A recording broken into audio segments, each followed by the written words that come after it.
Guys আজকে আমরা enemy থেকে গালি খাওয়া চ্যালেঞ্জ করতে চলেছি। মানে এমন কিছু করব যেটা দেখে এনিমি যেন গালি দিতে বাধ্য হয়। এখন প্রশ্ন হলো সেটা কেমনে করব, তো চলেন দেখাই। তো এই অ্যাকাউন্টটা সিএস র্যাঙ্কে ট্রাই করব।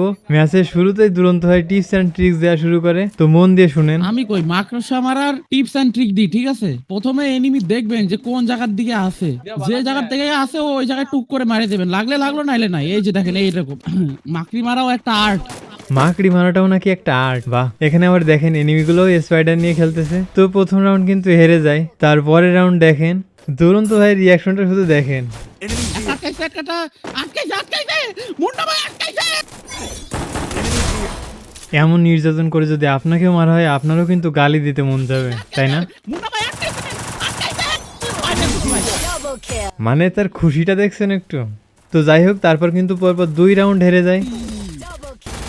First blood. এখন আমরা চাইলে এখান থেকেও কামব্যাক করতে পারি, তাও শুধুমাত্র ঘুষি দিয়ে। কিন্তু ঘুষি দিয়ে আর ট্রাই করবো না, কারণ ভাই যদি এমন নির্যাতন করে ওদের হারায়, ওরা হয়তো লজায় গেমটাই ডিলিট করে দেবে। তো এই জন্য ভাবলাম গান দিয়েই খেলি।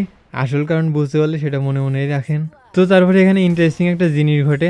আমি পরপর 3টাকে অন ট্যাপ দেওয়ার পর ভাবলাম আমি এখানে কোয়াড্রা পাবো। তারপর লাস্ট এনিমিকে খোঁজাখুঁজি করতে করতে নিজেই নক হয়ে যায়।